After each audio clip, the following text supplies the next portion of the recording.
from 2014 to 2019, did I ever see myself in 2020 diving into the world of real estate? No, I'd be lying if I said that I envisioned myself 10 years ago to be in this position. Right now, once I did dive into real estate, and I'd say end of 2020 and from 2021 to now, this is where I want it to be.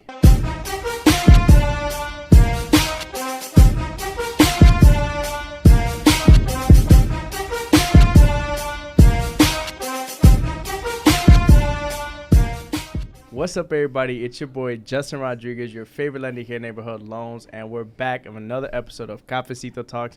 We're super excited for this guest right here, guys, and I'm here to kind of obviously introduce this episode. The first one, funny story, we actually only did a 30-minute episode, probably the quickest episode we've ever had, but it was a little background. The time that we did it, Eli, our cameraman, actually raised his hand up, so I thought it was time to be done, and so ever since then, my boy Eddie has been telling me that he needs to do another episode, so we've been going back and forth. So I present everybody Edy Ramirez, a top producing agent over there at Cloudgate Realty. He has been at Cloudgate over the last year, and honestly, his story is absolutely amazing. I think it's something that we need to share to other individuals to inspire them and motivate them, because not a lot of people get in this industry and are very successful from the beginning. And he has grown rapidly over the last couple of years, doing over $18 million of volume collectively over the last couple of years. So to be able to grow as much as he's done over the last couple of years is very, very motivating, not only for myself, and I know for other individuals, especially growing up in the neighborhoods that he did and coming up and making sure that he grinded every single day to be where he's at. It's a pleasure to be sitting here, and I think there's a better introduction than the last one, right?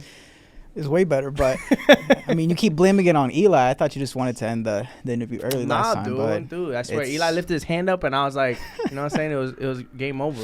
No, I just feel like last time we didn't get to really go too into depth on stuff. And I mean, I feel like both of us, I mean, that's one of the reasons why we're pretty close. We were young, and we're really hungry with what we want. So yeah, I'm excited to be back. So. And I appreciate it, bro. I think that from the moment that we met for the first time, that we just connected right through real estate. And that's why I always tell individuals, like, it's super important to meet people in the industry that you're in, just to build genuine relationships, regardless of whether or not you have some sort of feeling or drive to do business together. If you do business, great. If not, at least you have a relationship in the business that you could lean on and help you grow in the business. But I want everybody to kind of know your journey, because I think the way that I want this podcast to be, and we talked a little bit about before, is to motivate everybody. You know, I think you came from, and where your foundation is super important, because I think that has helped you grow to the man that you are today.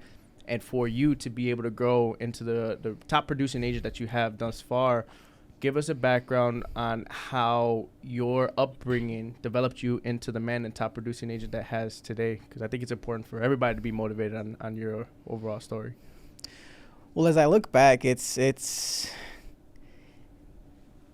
time has gone by so fast. I mean, if you look back to where I was last year, where I was 2 years ago to 3 years ago, and so on, I mean, I graduated from high school 6 years ago. I graduated from college 2 years ago. And I feel like just the past couple of years and months, everything has been going by so fast, to the point where I've had to, sometimes I can definitely get caught up in the present, to the point where I'm very hard on myself too. So I say that because I have gone through a lot of obstacles that when I look back and just to see how far I've come, it's something that I can definitely say that it's a big achievement. Right, at the end of the day, I'm my biggest critic too. I feel like, yes, I have done, for the past 3-4 years, I've closed about close to $18 million in real estate. And at 24 years old, I think when I tell people that, they think it's, really, really good. But I think, deep down, although it's pretty good, I know that it's not to what I can, it's not even touching the ceiling of what I can achieve, right? And I think sometimes I feel very, not down on myself, but just I use it as drive to keep going, right? So, yeah. And I think that's super important, though, because I think in order for you or any individual that's actually successful, have that mindset, right? You're never going to be satisfied with what you do on a daily basis, right? And I tell people, I feel the same way. I wake up every morning and I'm sitting here like, am I doing enough? Is there stuff that I could do more? If I could be a top producer, if this person over there could be a top producer, why can't I do it? And why can't I pass the threshold, right? So when you were in your journey to becoming a top producer, did you ever envision yourself to be in the shoes that you're currently in when you were like just growing up from grammar school, high school? Did you ever envision this life, or was it something that just kind of fell into your lap and, just kind of transpired the way that it did? I think it definitely fell into my lap. I mean, I got into real estate in 2020 because of the pandemic. We could talk about that later, but I went from hospitality to being, to delivering pizza for Domino's for a few months, and then becoming a real estate assistant, and becoming an agent, and then all the way to now. But it's definitely real estate was always something that I had on the back of my mind. And since 2016, I think with, the rise of the internet and YouTube, and I think, a lot of creators that were in real estate that would, whether they were real estate agents, investors, flippers, whatever field of real estate they were in, I've always had a passion for it. Right now, did I ever, in from 2014 to 2019, did I ever see myself in 2020 diving into the world of real estate? No, I'd be lying if I said that I envisioned myself 10 years ago to be in this position. Right now, once I did dive into real estate, and I'd say end of 2020, and from 2021 to now, this is where I want it to be. Right. And I think one thing that I did a lot at the beginning that I'm not sure if it helped me now or was more damaging was, from day one, I was looking to see what the people that were closing 100 or 200 or 300 million a year were doing. Right. And at the end of the day, those people were in the industry 10, 20, some even 30 years. And me being in the industry 1 month, it's like, I'm like, I need to do better. But since I've wanted to do it since, I'd say 2016, but because of the pandemic and everything, I really didn't get that start until 2020, 2021. And it's funny that I feel like a lot of sayings are cliche, and the saying that I get from everything that you're saying is comparison is the thief of all happiness, right? Like, you compare yourself to all these big fish and you're like, damn, where am I even close to being there? And it kind of discourages you in a way. And it makes you feel like you're smaller than what you really are. And it makes your accomplishments feel like they aren't really accomplishments. Like, you meet some people in this industry and you're like, man, they're 100 million compared to what, me producing 10 million? Like, and the numbers seem so big. But when you look at yourself, right, you have to, I feel like everybody has to kind of have some sort of self-appreciation, right? Because you never know, that person that was making 100 or doing $100 million worth of volume potentially wasn't doing what you're doing at your age, right? Maybe they're 40 years old doing 100 million. Who's to say that when you're 40 years old, you're not doing 100 million? So, I think that it's important to put things in perspective in life. If you don't have that sort of perspective, it's hard for you to understand whether or not you're on a path of success. Because if you don't have the right perspective, right, in the realm of things, right, you're looking at it and you're like, man, I'm so far away from 100 million. I look at it as like, I got hella time to me to hit 100 million, and that's the beautiful part of perspective and changing what you might think. But what do you think in your eyes, right, growing up? And a lot of people may think, okay, in terms of neighborhoods, you grew up in backyards, right? And if someone were to be watching this and someone like, oh shit, backyards, that's not the best neighborhood in the world. But some individuals, when you're living in it, I like to compare cities and blocks in Chicago, where there's some blocks where a lot quieter than others, and you're living in an area, and there's some blocks that are very hot, right? When you're living in back of the yards, I want you to describe the life experiences that you learned that developed your drive and your grit. And because overall, like, I feel like a lot of times the people who experience those life experiences tend to thrive in life, because the reason is when you experience these things in the neighborhoods that you grew up in, it builds some sort of character, right? And some sort of motivation to do things for your family that not everybody has to do, right? Not some people don't have to struggle the way that you have. Not everybody had to live in backyards. And I think that when people struggle and when people have the neighborhoods they live in, they want to get their family out and they have dreams and aspirations. What life experiences that you have had have developed your goals and your dreams, and is there anything that you want to do for you and your family because of the places that you've came from? So a little bit about my, going back to before real estate. So I wasn't born in Chicago. I was born in Mexico, so in Veracruz. So when I was 1 year old, they brought me, it was around the year 2000. It was me, at the time, my older sister and my father and mother, we came to the U.S. And of course, you're starting a new life in a new country where, I was less than probably a year old. My sister was maybe 2 or 3 years old. And, looking back, especially when I was 8, 9, having to be my parents' translators and thinking like, oh, how did they do it before when I couldn't even speak? Right. So, and, I definitely look back and I'm really, really, really appreciative of, what my parents did. And even now being 24, I can't imagine myself picking up and, I speak English and Spanish, right? But let's say I move to an area where, say I go to China and, I got to learn to speak Mandarin, right? So I would be scared. I having to pick up and do, would I be able to do real estate over there? Probably not. I would have to, there would be that language barrier. So again, just looking back and just what my parents sacrificed to get over to come to the U.S. for a better opportunity for, just because life in Mexico, wasn't the best at the time. My parents wanted, their 2 kids at the time to have a better life in the U.S., even if that meant, leaving everything behind and going to a new country. Of course, when you're starting in a new country, you're not going to they didn't have that much money in Mexico. So, of course, when you come to the U.S., you don't got that much money here. So, my whole life has been in back of the arts.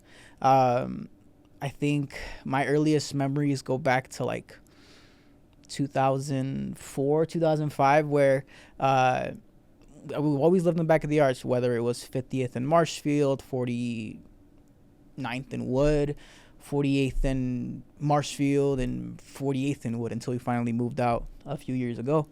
But how it shapes how it has shaped me, I think it's, how do I put it in words? You definitely grow up seeing a lot, and I think that as I got older and experienced life, as I went when I went to high school, I went to a high school that wasn't in back of the arts. I went to Westinghouse, where although not in a much better area, I like the area, but others wouldn't really consider it a nicer area. Seeing people come from different areas of life, right? And I think, going to school with kids who grew up in the north side or the west side or the east side, or, from me coming to the south side, you definitely see how everyone grew up very differently.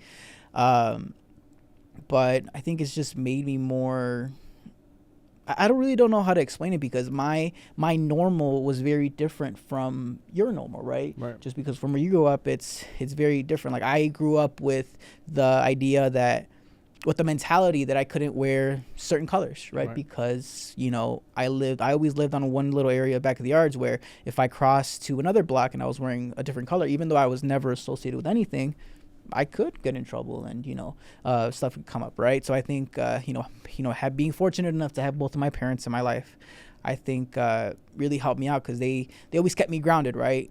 Was there ever opportunities to get in trouble and to get involved with the wrong crowd? Many.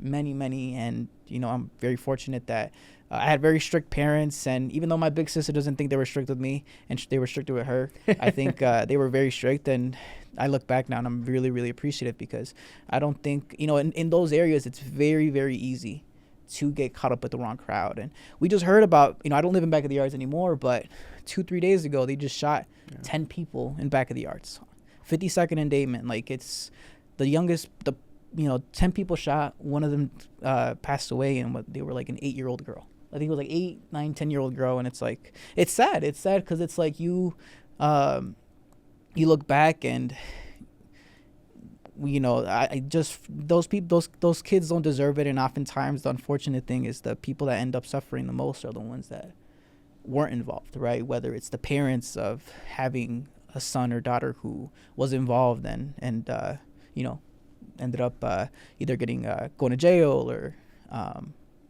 going to jail or passing away, unfortunately, or maybe a parent or somebody who is involved and now they're not in it, but their kids suffer the consequences, stuff like that, where I think it's definitely shaped me. But at the end of the day, I don't feel much different from everybody else. I just feel like we all grew up with different normals. I agree. I mean, I don't think it makes you any different, but it stems the most important part about your journey, which is your why. And I've been watching so much Eric Thomas lately. It's Eric Thomas. It's been crazy. I've been watching the dude motivating me every single day.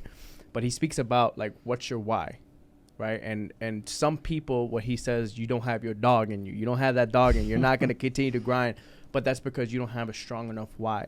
And what's beautiful about your story is you kind of have an understanding and know that your parents came from another country. I can't imagine myself going from, like you said, going to China, going to France, going to I mean, obviously Mexico might be a little bit different, but, you know, going to another country where you don't know the normal. You know your normal in your own country, but you go, and especially taking a family of 3 kids to another country and you don't have money. You're just blindly going because you're believing into an American dream, right? And you don't really know the language. It's a beautiful thing to see what they have built and how they've been able to raise you guys into the children that you have been. And even outside of that, kudos to you guys for taking the right path, doing the things, putting your head down in a way where it's easy to go right. It's easy to follow the people around the corner that are hanging around every single day. And, you know, they might have tempted you to kind of join their arms because maybe sometimes you might have felt lonely. And I think it's powerful that you guys always put your head down and you never forgot your roots, though. And I think that's the most important part about the process is when you're growing up and developing, right? I had a unique scenario because I lived in Bolingbrook. I'm not gonna front. I lived in Bolingbrook. You joke around about that, by the way. Yeah, we talk about that all the time.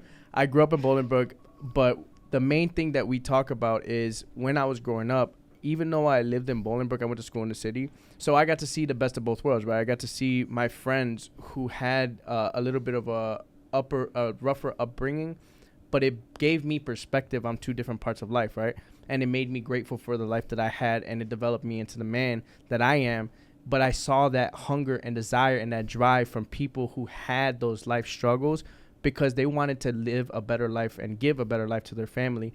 And so that's why I love hearing stories like that because it kind of motivates me to see a different perspective of life. And I love to see the things that you're doing because ultimately at one point in your life, you want to be able to look back and say, hey, I did this for my parents because my parents did this for me, right? And it motivates, I'm sure it motivates you every single day. Be like, hey, this is my why. I want my parents one day to not have to struggle financially, to not have to do anything because they risked everything for me to be in the position that I'm in right now. And I think that's powerful. And so that's why, like, when I see your journey, bro, the way that I've always looked at it from day one is understanding and knowing that you're built different in a sense with your mindset, bro. Like, your why is every single day you wake up for that reason. And there might be times where you're tired. There might be times where you're lazy. There might be times where you don't want to do it. But what's going to drive you and put forth the energy in order for you to keep going is that why and remembering why and how you came from where you came from. And you always, every single time, like a lot of times that we have clients, like it's from people from your neighborhood, going back to the people and educating the people back in his neighborhood. So it's beautiful to see that we're not only impacting your life and your family's life, but we're impacting your community's life. We're giving back to your community. We're educating your community. And hopefully we get to the point where we could dump our own funds back into the community. We can, you know, get to a point where now we're creating developments for your community, making it a better place, and, you know, hopefully put your family in a better position.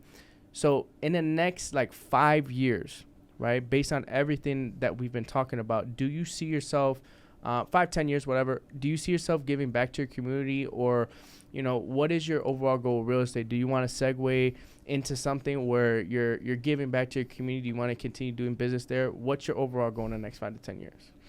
As far as giving back to my community, I think I've slacked a little bit on that for the past couple years, just busy with life and work. But that's definitely something that in the next 5 to 10 years, I want to get involved in, right? I still keep a lot of my family friends and people we grew up with, because all of our family was in Mexico, right? So, we lived on 48th and Marshfield for close to 10 years probably. So we knew the entire block, right? And there was 2, 3, 4 families that we were really, really close with, to the point where we were family, right? Growing up with their kids, they're practically our only family that we had in this country. So I think going back to my community in the next couple years, I've always been a big, having grown up in that area, I think I can, and again, this is my opinion, and I know everybody else has a different opinion. I think that part of the reason why a lot of people, a lot of the youth in that area got involved and got in trouble and stuff like that was because we were bored. We were bored. So I think the first thing I would probably do is look into setting up, funding some sort of community center or having more events and being able to give back to my elementary school. My elementary school, middle school, they were considered one of the best middle schools in that area. But, when you look at the rankings, it's like they don't compare to, some suburbs and, as far as like resources that they have, right? The only programs we had were soccer and basketball, right? And so I think, again, going back to the question, in 5 to 10 years, being able to fund some sort of more after school programs so that, our youth, the youth that grows up in those areas are able to keep themselves busy and be able to advance their knowledge and, not have to feel like their life is stuck in that area, that they know that there's a life outside of the area, not to look to just leave the second that they get, but being able to also give back to the area and eventually, help it grow. I know backyard has been growing the past couple of years. People have been, the area has been becoming a lot more desirable as far as the real estate end. But I think we have a long ways to go. And, I definitely plan on in the next 5-10 years to get involved with that. Right.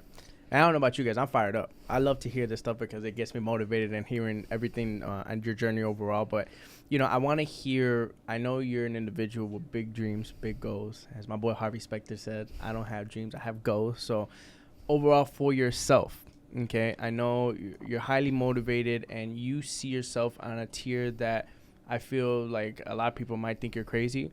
But I think that I admire the amount of drive that you have to hit the goals that you want to hit.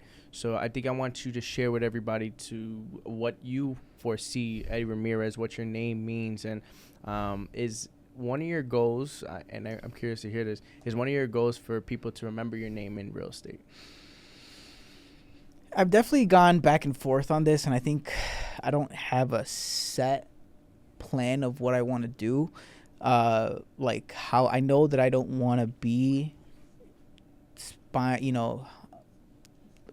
going out to properties for until I'm 35, 40. I think in the next coming years, as I continue to grow in the business, I want to take a step back and focus on helping train other agents.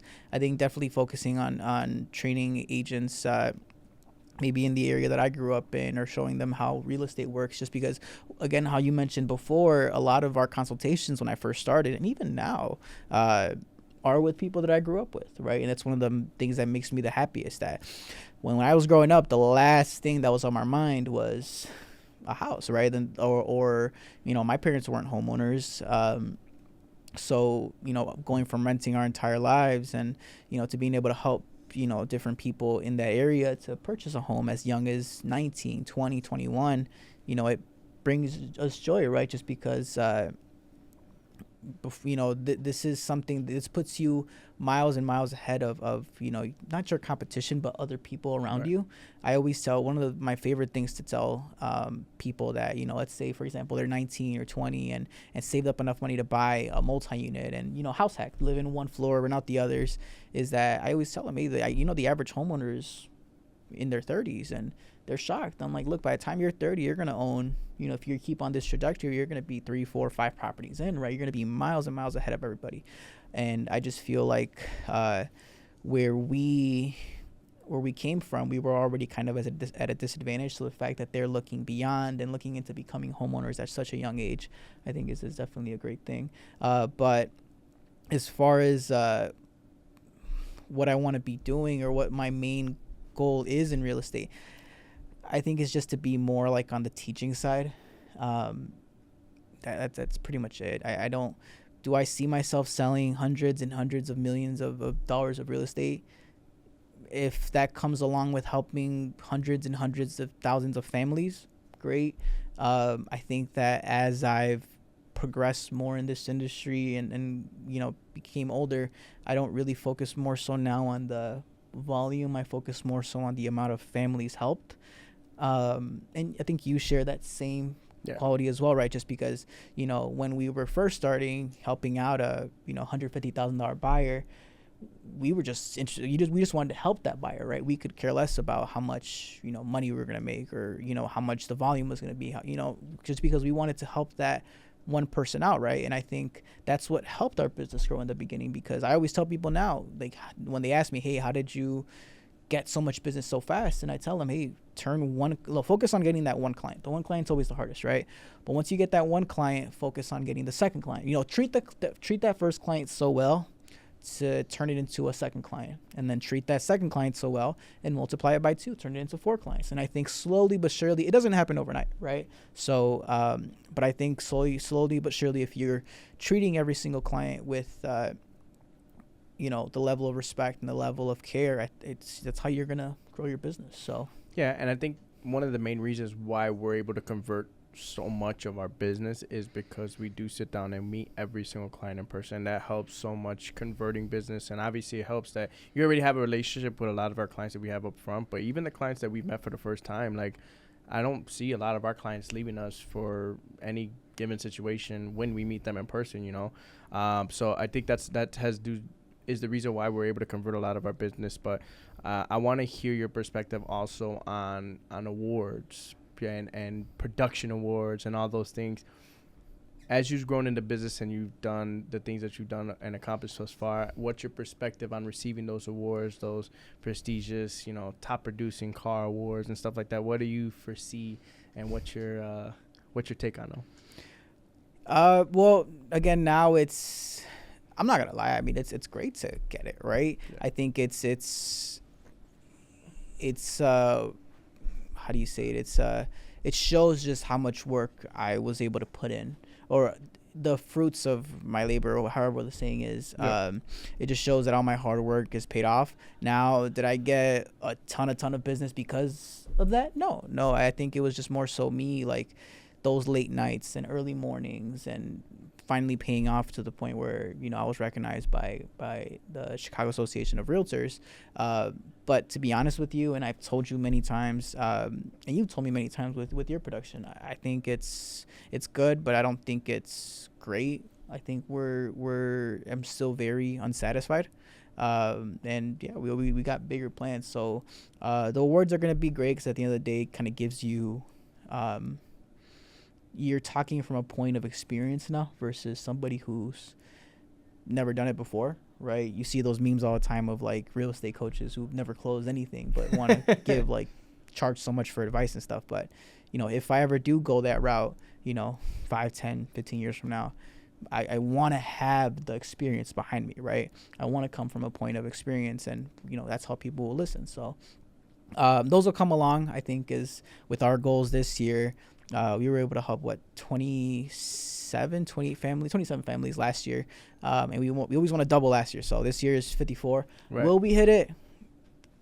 Hopefully. I mean, I think we're working towards. I think right now we're on track to do it. But again, our goal is just to help as many people as we can, and the awards are gonna come, and if they come, great. If not, then we're just gonna work harder. Right. And I think for all the individuals that are here listening and that look up to Edy and myself, I think it's important to understand that it's not easy. Like, to get to the position where you're a quote-unquote top producer, or to get to the production that you want to get, the journey there is not easy at all. It's not going to be overnight. You're going to have 10 clients hitting you up to purchase a home. It's built over time. And a lot of times success occurs after you do things day in and day out. After you've done it for an extended period of time, then you can kind of say, hey, I'm at where I'm at because I put in the work. And a lot of times it's not about the end result, it's about the journey that got you there. And so for you and your situation, one thing that I loved about it is we are very disciplined in a sense where it's like you kind of have a routine, right? Like, not a lot of people still go to the office. Let's be honest, in our industry, not a lot of people go into the office. We go to the office every day, and we try to be suited up almost every day, and we go to the gym every day, right? Like, those are the 3 things that are non-negotiables that we try and do every single day, and it I think that's one of the main reasons why we have been able to grow, because we have that routine and set discipline every single day. If you don't have some sort of routine, like, it's super hard for you to be able to just develop and build as a real estate agent, loan officer, attorney, insurance agent, because you're just going day to day. You don't know what you're doing, right? Like, I think there's a beauty in having a set routine every single day. And, you know, I want to, because I think a lot of people may think this, right? When you're in the industry, it's like, oh, you know, the flashy cars and having everything. And I want for you to talk about the hard times. Like, I want you to talk about the days that you don't want to go to the office. I want you to talk about the times you don't want to go to the gym. You don't want to be suited up. You want to sit down and not do anything. How often and frequent do those thoughts come to you? And how do you get over those thoughts? Well, first, I can't imagine ever not going to the office. I mean, like I said, I think one of the biggest things, if you do want to be successful in the industry, and at the end of the day, different things help different people, I guess, right? Some things work for you, some things may work for us, and they may not work for you. One thing that's worked for me, and I think it's worked a lot for you too, is accountability. So, like how we joke around, you know, being suited up. If I pull up to a meeting with Justin, let's say a consultation, I'm not suited up. First thing I'm gonna hear from him is, what is it, casual Friday, and vice versa, right? So I think that level of accountability, I have a lot of mutual clients, so we're always on the phone together. You know, whether it's updates, running numbers, and stuff like that. One of the first questions we always get is, "Did you go to the gym today?" Yeah. Stuff like that, where now it's like it's like second nature to us, right? We're it's like the question that we automatically ask ourselves, right? But I'm not gonna lie, there's times where I've been in bed and I don't want to get up. Right. But the last thing I want to hear, I'm like, damn, I'm going to see Justin at 10. And I know the first thing he's going to tell me is, why didn't you go to the gym today? Or did you go to the gym? Or, you know, stuff like that. So, you know, sometimes you need that extra, like, pick me up, you know, stuff like that where, like, I have got into a routine. And I think that that's super, super important. I set my alarm every day at 5 a.m. Do I get up at 5 a.m.? Some days I do, some days I don't. Tuesdays and Thursdays we play basketball at 5:30 in the morning. For some reason, I have an easier time getting up at that time than my regular days where I lift. But I'm always at the gym. I'm at the gym, you know, now about 4 or 5 times, or even more sometimes a week. And I definitely feel the difference from when I don't get a lift in, or when I do get a lift in, right? I'm a very energetic person. I can barely concentrate on one thing, but you know, without having to focus on another thing. And I think that knocking out a workout in the morning, I feel more at ease. I feel more like, okay, now, you know, I got my workout in, and now it's time to, you know, get to work, right? So also too, I've also heard about knocking out the hardest part of your day, which is true, right? You're not working out. The last thing you want to do is to be lifting or, you know, being very tired after a workout at 6 a.m. But it's also very rewarding, right? Because now you get home, you shower, you eat breakfast, and now you're ready for the day, right? We can go to the office, whether it's 9:30 if we're heading to an appointment. I think that those are essential. At first, it was hard getting into that routine, but now it's like I need for that to happen. Like, your day feels off. Yeah, no, it's true. It's true. Sometimes I feel, and you know, the point for me is, or the goal for me is not to be in the office 24/7, right? Because with my business, I need to be showing houses. I need to be meeting with clients also outside of the office in order to close, right? But as I've progressed and I've been able to kind of control my schedule a little bit more, to the point where if I don't need to do showings in the mornings, then in the mornings I'm in my office, whether it's, you know, with my assistant, Lewis, or, you know, doing team meetings and just going through leads and transactions, and then the afternoon saving it for clients and showings and all these other things. I think it's a routine, and I can't ever imagine myself not doing that routine. Do I sometimes have trouble getting out of bed? I had trouble today getting out of bed. Right, so right. It's every day, right? But I think when you look back at your why, and I think we kind of touched on my why, which if you want to touch about it after, we can. It's just my parents. My parents are my why. I remember, this is one thing I don't think you know about me. My dad worked a lot of jobs when we first came to this country, right? Whatever he could do, he would do. So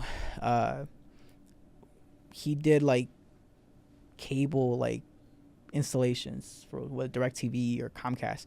Dude, I was 11, 10, 9 years old going to work with him.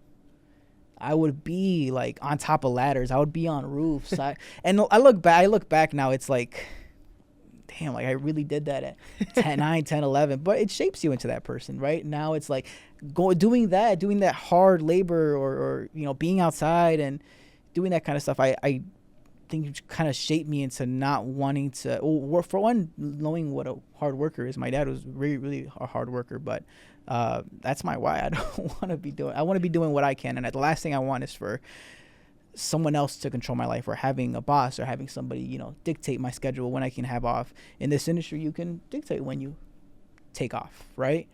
Are you gonna make money? Probably not, because you're not working, right? But I just like having that flexibility with my career. No, I love that. I love that. It's funny that you bring that up, because I meet so many freaking people a day. It's like, it's crazy to hear everybody's life stories. And one thing I've heard was a story from an individual who was similar to you, was with his dad while he was working, but he was working in concrete.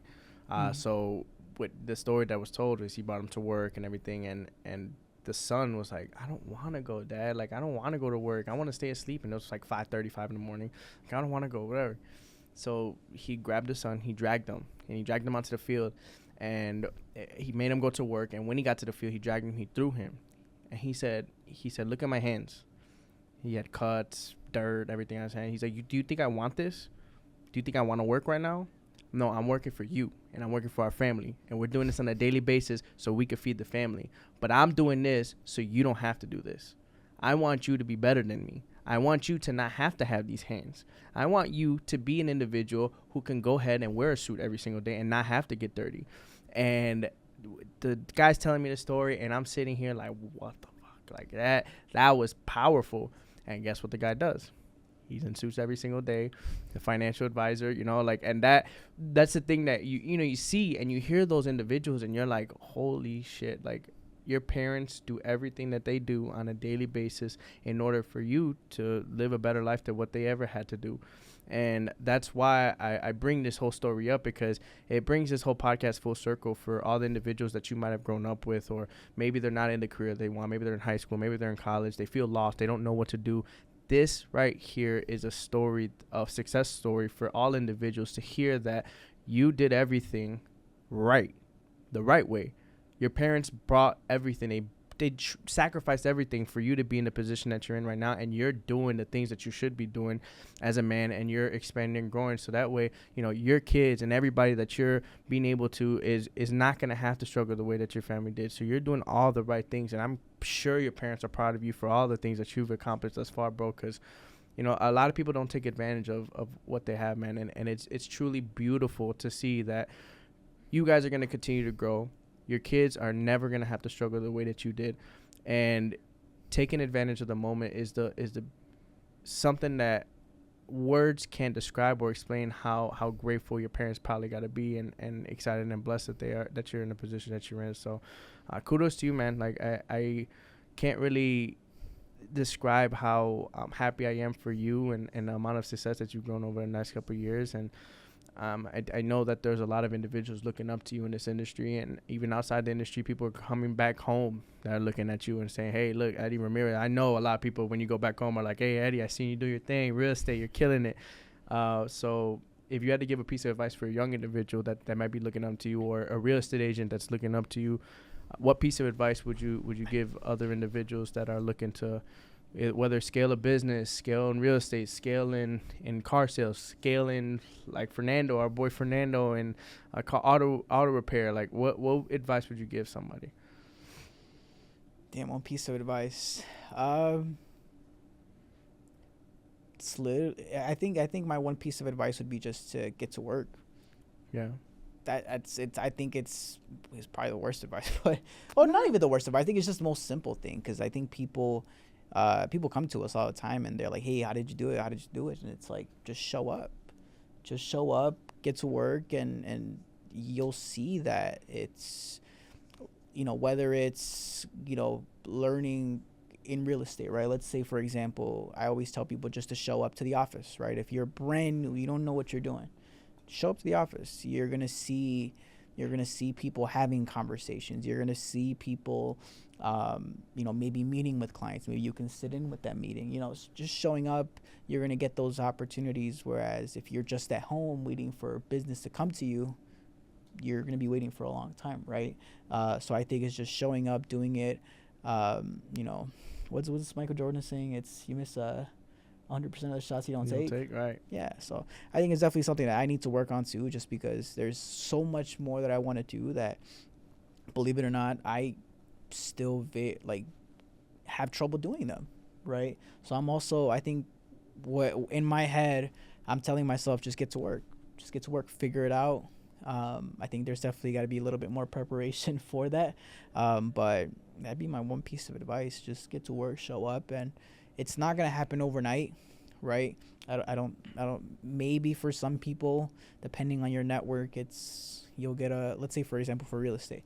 Let's say that when I first started, I would be very I would look around and see, some people that got their license right before me or right after me, and how they would start closing a ton, right? And I'm like, well, what are they doing that I'm not doing, right?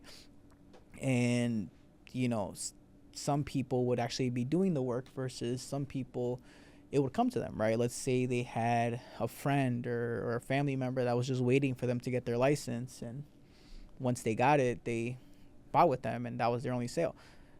That's the back end of things, but I'm looking at, oh man, this person, the first day they get licensed, they're closing deals already. But as time progresses, if you don't establish those systems, if you don't put in the work, that all is gonna die down. That's all gonna, and that's why I feel like a lot of people are leaving this industry, because it's not an easy industry. It's really not. It really isn't. I think the success story that you've had and that we've grown, it kind of taints people's perspective. They probably get in, a lot of new real estate agents get in and they're like, man, Justin, you're killing it, or lenders, whatever it might be. But, oh, you're killing it, man. What's the secret sauce? What did you do? Or Eddie, what did you do? Like, you're growing so fast, and I just need to know what you do so I could, potentially do it too. And it's like, honestly, truthfully, it's hard to answer that question. Like, for me, it's really hard to answer the question. There's not man, this is exactly what I did in order for me to get, there's no secret. It really is. It's we showed up every single day. We created our routine. And the best piece of advice that I would give to an individual who just started in any sort of sales, entrepreneurship, or even in the job, a 9 to 5, even you're working a 9 to 5, go in with the mindset that you're going to go ahead and kill it in any single job that you do. Be disciplined, show up, be the first person to show up, be the last person to show up, and I guarantee it's very hard for you to fail. If you're the first and last person to show up, and during that time period that you're there, if you're not successful, it's because you weren't doing anything in the time that you were there, And I think that over the time that I've grown, it's you look back and you can kind of see the things that you've done to where maybe that has grown your certain level of success. For me, it was okay, maybe post on social media once or twice a day, I can generate more business, right? And you start developing those trends because you showed up every single day and you notice the things that you did in order for you to get business. So it's a compound effect, right? It's compounding every single day. Every single day that you show up to the office, you can hear other top producers on what they're doing. Oh, this person's using Google this way. Oh, this person's using social media this way. And now you could just take their ideas and spin it in your own way. Because I tell people all the time, nobody can be Edy Ramirez. Nobody can be Justin Rodriguez. Nobody can be anybody in the industry. No one can be anybody other than yourself. So it's you're the brand, you're the face, you're the one that's bringing the business. So you have to really show that, because at the end of the day, as much as people could want to try to be you, they can't. And that's the beautiful part about the art industry is you're the brand, you're the face, you're the one that's able to thrive and become better in the market that you're in. But I think something you said was really important. Sorry to interrupt you. What was it? You said it right now. Well, pretty much you dictate your success, exactly. Right? I think that I'm a very zero excuse person. And what do I mean by that? If let's say, for a perfect example, in 2021, I did, for my first year, I did 20, I shouldn't know this off the top of my head. It's 21 transactions, and I thought I was, doing really, really good. I got a reality check in 2022. I only closed 2019 or 20. And I was really, really down on myself. I was blaming it on the market. I was blaming it on every single person in the world, their clients that were under contract but ended up falling through for whatever reason. But ultimately, the realization that I came to was that it was my fault. It was my fault. There's no one else to blame but me. I didn't go to the office. I didn't show up. I didn't do it enough, because if I had, I would have achieved my goals, right? And I think that once I came to that realization at the perfect time, because 2023 was everybody's, for like the majority of the industry's, worst year, right? And once I came to that realization at the end of 2022, I had the best year of my career in 2023. So, like I said, it's really important. I think at the end of the day, it's one of these, sales in general is one of those industries where you dictate your success, right? If you want to sell more houses, show up, meet more people, depending on what your personality is. Like, I could never be that person where I'm going into a room of 30 people and talking to every single person. And there's people like that are like that, right? You, for example, I joke around with clients all the time where I'm like, I feel like I'm very energetic, right? May not seem like it sometimes, but I feel like I'm very energetic when it comes to clients that I know and people that I've built a really good relationship with. But when I'm about to introduce him to Justin, I tell him, hey, look, I'm energetic, but this guy's like 100 times more energetic, right? But you do it to a point where it's natural. It doesn't feel forced. Sometimes you can tell when people do it and it's like super forced and it doesn't feel. So building your brand and just getting to work, and that's how we're gonna do it. There's no other secret sauce. There's no other secret to it. And it's funny because we talk about it in the office all the time. Like, why, even on a down year, like, how are you guys growing? Like, it's crazy. The market's down and everything. I'm like, bro, because I don't know the difference between a good and bad market. Bro, I got to this shit. I was like, I don't know the difference. All I know is, okay, I got to show up, suit and tie, go to the office, pull up, and do the things that you got to do in order to generate business, And I got to a certain point where it's like, oh, the stuff to do to get business is not that hard. Shake more hands and be in front of more people, right? Like, that's all our business is, and that's the beauty of what we could do is the more that you fall in tune with the news, the more you fall in tune with social media, and, like, you could really get into a place in your mind where you're like, you feel kind of down on yourself. You're like, man, I don't even want to go and produce today. I don't want to go to the office. It's like, bro, you either gonna be at your house depressed, or you're gonna watch on social media someone else closing on a deal that you could have closed. Right? I tell people all the time, I'm not gonna be the one watching people at the closing table. I'm gonna be the one at the closing table. You're gonna be watching me at the closing table, because at the end of the day, it's either you're closing or someone else is closing the deal. So it's like, regardless of wherever the market stands, there's always going to be people closing deals, and you have to be disciplined enough in order for you to be able to be the one at the closing table,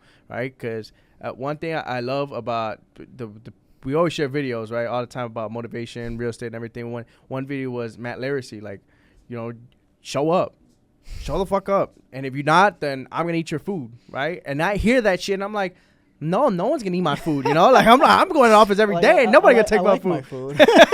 For real. So that's why, I love to hear those things, and it motivates me to be able to grow. But the one last thing that I want you to share to everybody, again, you've accomplished so much in this industry, and it truly is an amazing feeling to see both of us grow together, because we both met each other. We weren't doing anything. Like, we were just fresh off the boat, just got our licenses. We were still in college. I know. We were doing real estate in college, if you look back, we were... I mean, we focus a lot on the present and the future, but if you look back on the past, Justin sent me a very generic Facebook message. We still joke around about it. How he sent me a very generic Facebook message, and at the time, I'm not sure if you had your current profile picture, but this guy had a profile picture where he was just flexing, and I'm like, why is this guy messaging me? And I'm like, you know what? Let me respond. And so I respond. He's like, let's meet up for lunch or food. And I'm like, oh, food, right? I'm hungry. So I was like, okay, let's meet up this time. And he's like, bet, like, I'm driving down from college like this day, so let's do this day. And in my head, I'm like, oh, okay, well, he's in the similar position than me, because doing real estate while you're full-time in college is a different animal. Like, I tell people, I think my time being in college, I was the best with time management, because literally, like, from I knew that, my junior year and even my senior year, when I couldn't control my schedule a lot more, from 8 to 1 p.m. strictly college, right? After that, it's free game. I could be doing showings at 8, 9 p.m. if people wanted to, but it was tough. I mean, I look back now and I'm like, damn, how did I do that? But that's what they call that dog. That's that dog Yeah. in you, dude. 8 to 1, and the rest is work. And I'm similar, bro. Like, you look back, and it's cool to really look back on the journey, because I'm looking back in college. It's like, okay, I played baseball in college and school, and then, originating loans. And it was a blessing in disguise that COVID happened, because baseball phased out. Like, we couldn't really practice baseball. So I was like, loans. So it was like school, class, lunch, eat, loans, class, loans. it gets kind of boring. It gets kind of like... honestly, I have fun, dude, because you get the check when you're in college. You're like, your experience was a lot different than mine, Think about it. When you're in college, junior, senior year, you get your first real estate check. You're like, shit. Just so you know, my first real estate checks were and I tell people all the time because they focus a lot on the big things. Bro, my first closing was a mobile home. $400. And mine, I probably lost money, but at the end of the day, those relationships and just the excitement. But technically, no, because you probably got referrals off that person, and so you didn't probably lose money. No, I didn't. But when it's like, I don't regret anything in life, and like you said, in 2020, this is why we get along. We fight all the damn time, but we get along because we share similar mindsets. We try to look at as messed up as the situation may be, we always try to look at the bright side or the opportunity or how we can, move forward from this, right? And like you said, baseball dying out in 2020. For me, from 2018 to 2020, I was working at a hotel. I was a front desk agent. I thought I was on top of the world making $16.50 an hour, but in reality, I was tiring myself out because, again, I was always working in college. So from back when I was a freshman and sophomore, it would be class from 8 to 2:30. I would get to my 8 a.m.s at 9, but still, 8 a.m. to 2 p.m. And then I would have to rush downtown. I went to school at Dominican, which is in River Forest, and having to rush to downtown, literally, and stuck in traffic on 290 for my shift at the hotel from 3 p.m. to 11:30. And again, I look back, now I've been reflecting a lot more, but every minute of the day for me was always used up, right? And to the point where I just kept myself so busy where I didn't think about real estate until that, COVID happened and everything came to a halt, right? And, at that time, I told you I was transitioning to a new job, higher paying at a bigger hotel, but everything was set up perfectly. I was going to go on vacation with my girlfriend for the weekend, and then we were going to come back. I was going to start my new job, and everything paused, and my new job hits me up, and they're like, hey, everything was shut down for 2 weeks. It's only going to be for 2 weeks, and then you're back, right? And so we're like, great. I got 2 weeks. School, I think we were also on spring break, so they're like, oh, you know what? Take 2 weeks. We'll be back. I never saw everybody. I did see people in other classes, but I never saw that. We were never in that class setting ever again, right? And I never ended up working at that new job because it went from 2 weeks to 3 weeks to 4 weeks to, I'm sorry, we're rescinding your offer. Have fun or whatever you want to do. I couldn't go back to my old job because I had left, and my old job was in hospitality, and hospitality was one of the biggest hit for COVID, right? No one was traveling. So I didn't want to sit home for collecting unemployment because I was just bored. I knew I was just going to be bored. So I've always wanted to work in the food industry to see how I liked it. And I don't know. I'm not even sure how I came across this job. I went to work at Domino's for doing pizza delivery. I thought, hey, I love Domino's. Let me go work at Domino's. I mean, I thought it was, to this day, I don't know how that all played out. But again, I have no regrets in life. I'm glad that I went to work there because it taught me that, hey, I don't want to be doing this. I want to figure out my career, and I want to start now. And that's when I applied to be a real estate assistant, and then from real estate assistant I didn't want to commit to getting my license because it's expensive nowadays. It's like startup is like maybe when it's all said and done, like $1,000 or $2,000 to get your real estate license. And imagine I go through all that work and I end up not liking it. I just wasted $1,000 or $2,000, which at the time, I mean, even now it's like $16 it's a lot. Yeah. But Once I got my feet wet, I liked it. I got my license and became an agent, and did all this while being in college. So again, you understand the struggle. It was definitely a struggle, but it's all played a role into how we are today. So, and I love that, bro. There's a story to everybody's journey, and without the whole story, you wouldn't be where you're at. So it's all about the journey to get to where your end result is. And I'm nowhere near. What was that one Matthew McConaughey quote? The dude, he won he won a Emmy, and he was like, "I'm chasing it's the white guy that won he's an actor. He's like, I'm chasing myself 10 years. He was like, I'm chasing myself 10 years ahead. So it's a never-ending chase. You're always going to chase yourself. And I'm never going to catch up to myself, what I actually want to be. But when I'm 35, when I'm 45, when I'm 65, I'll never be able to catch up to it. But that's the beauty of it. You're not trying to catch up. Without the chase, there's not going to be any type of goal. You got to have a chase. You got to have something that's motivating you and driving you to get to where you want to be. But, again, I appreciate everything that you've shared. One last thing for everybody. I want everybody to know what your end goals are. Where do you see yourself in real estate in the next couple of years? And do you see yourself as like owning your own brokerage, or what's your overall goal? Where do you see yourself in the next 15, 10, 5 years in real estate? I think over the past couple of weeks, I've been focusing a lot too much on the future, where I think a little bit of the present I've been off my game a little bit. But to answer your question, again, I don't want to be doing what I am right now for till I'm 35, 40. And again, it's crazy to know that by the time I'm 30, I'm going to be able to say I've been in the industry 10 years. I know, which right? Is something that a lot of people aren't able to say, right? But since I started really young, I realized that, hey, look, I do eventually want to have my own office or brokerage, or that's in the plans, right? I started young. I want to be able to, I think going to my new office, going to the new brokerage that I went to, I was able to get a firsthand experience of what it's like, right?